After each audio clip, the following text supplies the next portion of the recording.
అన్నా, దహన సంస్కారానికి అన్ని ఏర్పాట్లు చేసావన్నా?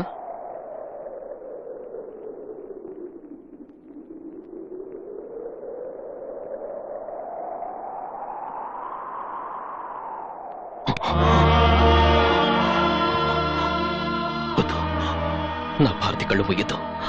తన కళ్ళకి చాలా చూపించాలి, తన కళ్ళకి చాలా చూపించాలి, తన కళ్ళకి చాలా చూపించాలి.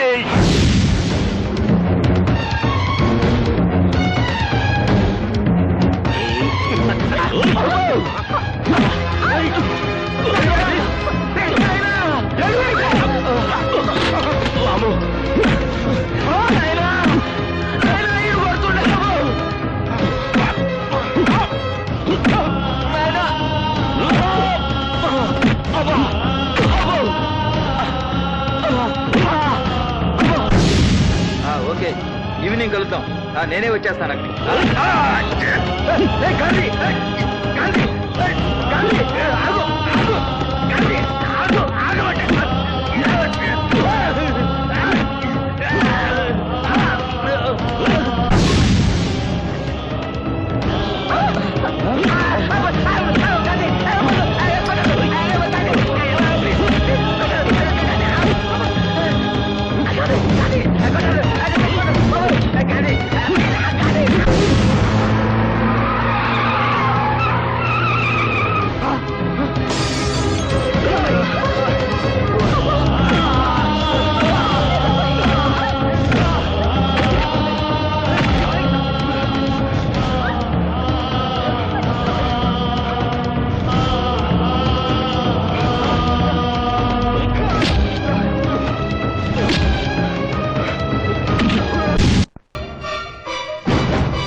పది సంవత్సరాల బాలికపై 8 మంది సామూహిక అత్యాచారం, రేపిస్టులు మాయం.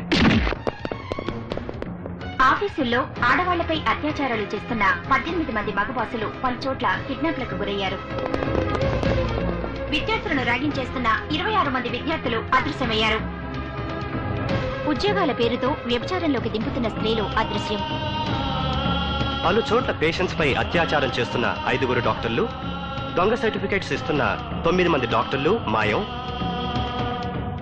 దీంతో రాష్ట్రం నలుమూల నుంచి కిడ్నాప్ అయిన వారి సంఖ్య 1014కు చేరుకుంది.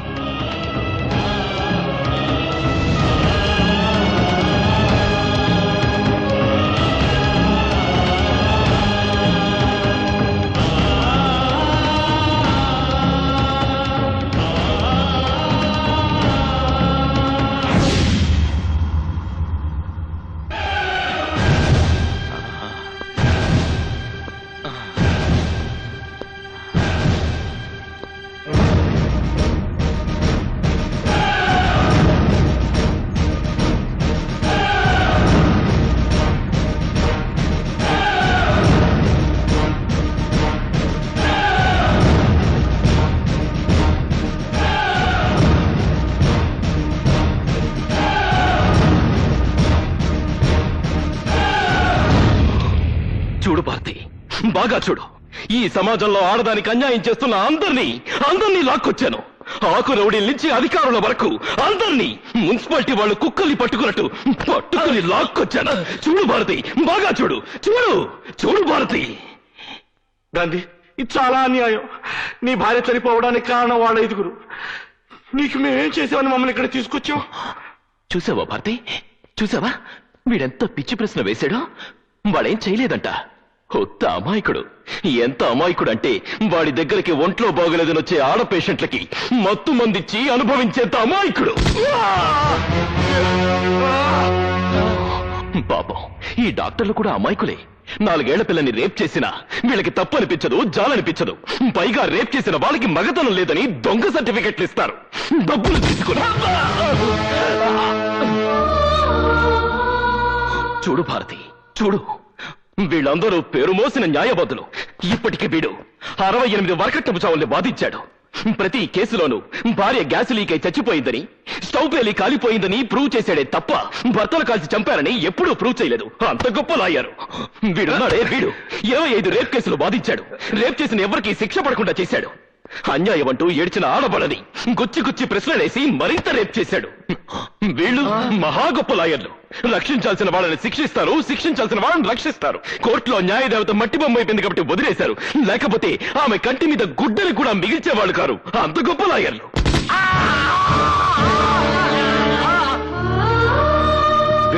వీడెవడో తెలుసా? పెద్ద పోలీస్ ఆఫీసర్.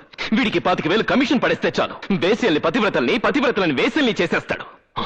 వీడెవడో తెలుసా? దొంగలా. వీడి పెళ్ళా మెడలో నెక్లెస్ చూడాలనుకుంటే ఒక లాకప్ డెత్ చేసేస్తాడు. వీడి కూతురికి పెళ్లి చేయాలనుకుంటే మరొకరు కూతురి రేప్ కేసుని మాఫీ చేసేస్తాడు. దీని చూసావా? ఆడది హాస్టల్ వార్డన్ దిక్కుమొక్కులేని ఆడపిల్లల్ని ట్రాప్ చేసి పెద్ద పెద్ద వాళ్ళ మందు పార్టీకి మంచిగా పంపిస్తుంది. దీని చూడు, ఇదుందే చాలా మంచిది. కూర్చోమంటే పడుకుంటుంది. వీళ్ళని చూడు, 10 ఏళ్ల పిల్లలు, పేద పిల్లలు అన్న కనికరం కూడా లేకుండా ఉద్యోగాలు ఇప్పిస్తామని నమ్మించి బలవంతంగా వ్యభిచారంలోకి దింపుతున్న పతివ్రతలు. సాటి స్త్రీ అన్న జాలి కూడా ఉండదు వీళ్ళకి. వీళ్ళని చూసావా? వీళ్ళందరూ గొప్ప కాలేజ్ స్టూడెంట్స్. కాలేజీకి వచ్చే ప్రతి అమ్మాయిని నీ కొలతలెంత, ఏ కంపెనీ బ్రా వాడతావని ర్యాగింగ్ చేస్తారు. వీళ్ళ చిత్రహింసలు భరించలేక 14 మంది అమ్మాయిలు ఆత్మహత్యలు చేసుకున్నారు. అయినా వీళ్ళ ర్యాగింగ్ మానరు.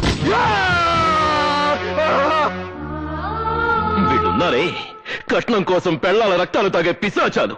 పెళ్లాన్ని పెట్రోల్ పోసి తగలబెడితే డబ్బు ఎక్కువ అవుతుందని కిరోసిన్ పోసి కాల్చి చంపే పిసినాలి మొగుళ్ళు. వీడున్నాడే, చాలా చిన్నపిల్లాడు. 24 ఏళ్లు. 2 నెలలకోసారి ఊరు మారుస్తాడు. ఊరుతో పాటు పేరు మారుస్తాడు. పేరుతో పాటు పెళ్లాన్ని కూడా మారుస్తాడు. ఇప్పటి వరకు 5 పెళ్లాన్ని హతమార్చాడు. వీళ్ళంతా బ్యూరోక్రాట్స్. ఉద్యోగం కోసం ఆడపిల్ల అప్లికేషన్ పెడితే చాలు చొంగ కార్ చేసుకుంటారు. భారతి, వీళ్ళందరూ లంచంగా ఆడవాళ్ళ దగ్గర డబ్బులు తీసుకోరు. మంచం మీదకి వస్తే సరిపోతుందంటారు. పడుకుంటే పడుకోపోతే పనిష్మెంట్స్.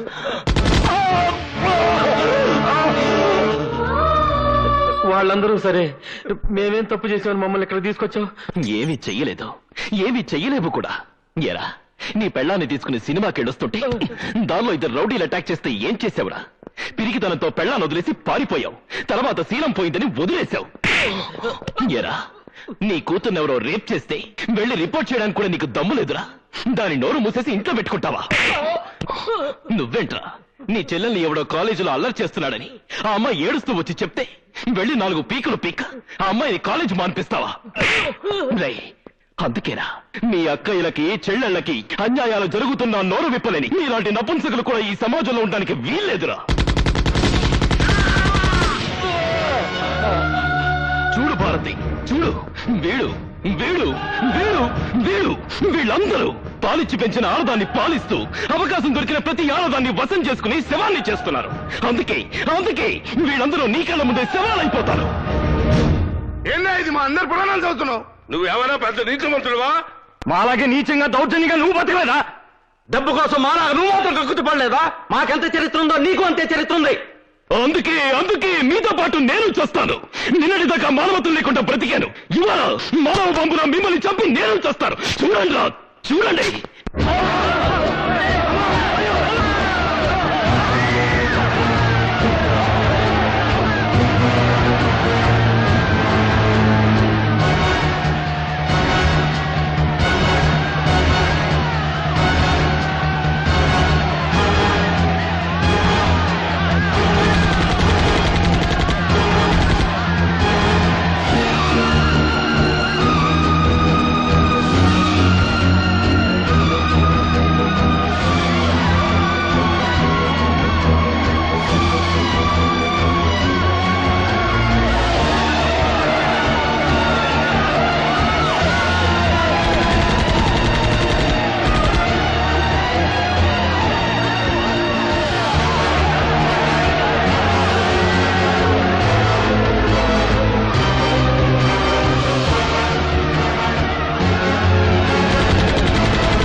ఇక్కడి నుంచి ఎవరు తప్పించుకోలేరు. ఆగండి, ఆగండి, ఇక్కడి నుంచి ఎవరు తప్పించుకోలేరు. గాంధీ, గాంధీ, దయచేసి వాళ్ళు చంపొద్దు గాంధీ. గాంధీ, మేము చచ్చినంత మాత్రాన్ని ఈ దేశం బాగుపడుతుందా? మళ్ళీ మా లాంటి వాళ్ళు పుట్టరా? పుట్టరు. మీ జాబు చూసాక పుట్టడానికి భయపడతారు. ఒకవేళ పుట్టినా వాళ్ళని చంపడానికి మళ్ళీ నాలాంటి వాళ్ళు పుడతారు. దయచేసి వాళ్ళు చంపొద్దు. కావాలంటే మా ఆస్తులు రాసిస్తాం. నీకేం కావాలని ఇస్తాం. ఏం కావాలన్నా ఇస్తారా? అయితే ఇవ్వండి. అర్ధరాత్రి ఒంటరిగా నగ్నంగా నడిచిన నా తల్లి శీలానికి సెక్యూరిటీ ఇవ్వండి. కోర్టు ఒడిలో నా తండ్రి చేతిలో చంపబడ్డ నా అక్క మానానికి రక్షణ ఇవ్వండి. నా కళ్ళు తెరిపించి నా కళ్ళ ముందే కళంక పట్టిద్దని చచ్చిపోయిన నా భారతికి ప్రాణం పొయ్యండి రా. ప్రాణం పొయ్యండి, ప్రాణం పొయ్యండి, ప్రాణం పొయ్యండి, ప్రాణం పొయ్యండి. అంటే మమ్మల్ని చంపి నువ్వు మహాత్ముడు అయిపోతావు అనుకుంటున్నావా? గాంధీ పేరు పెడుతున్న ప్రతివాడు గాంధీ అయిపోడు. అవును, నేను గాంధీని కాను. తను బతుకుతూ 10 మందిని బతికించమన్నాడు ఆ గాంధీ. తను చస్తూ 100 మందిని చంపుతున్నాడు ఈ గాంధీ.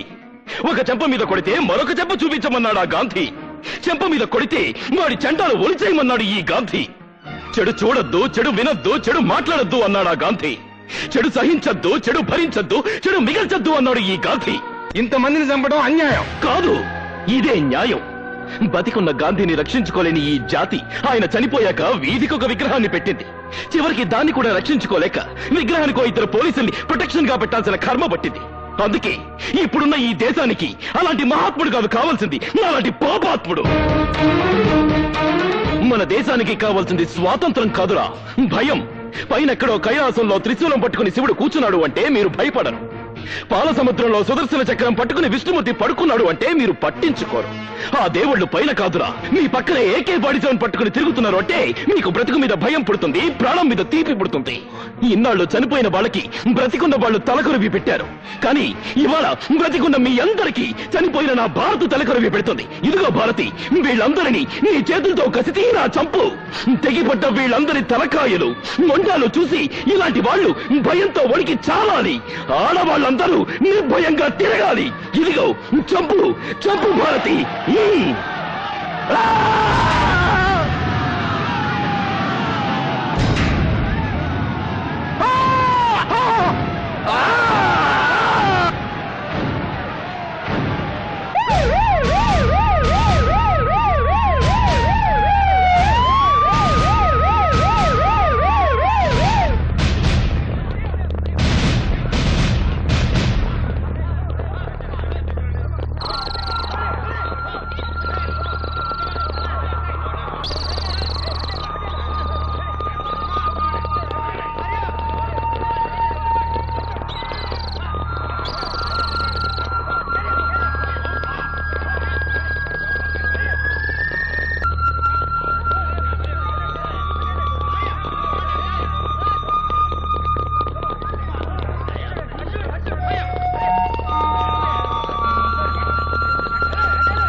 గాంధీ చావలేదు.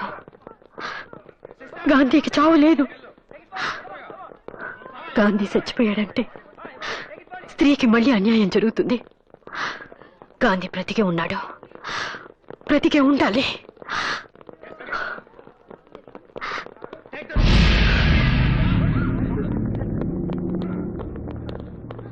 గాంధీ శవాన్ని గుర్తుపట్టారా? గుర్తుపట్టడానికి గాంధీ చచ్చిపోతేగా. అంటే రాత్రి తప్పించుకున్నాడు. తప్పించుకున్నాడా? ఎక్కడుంటాడు?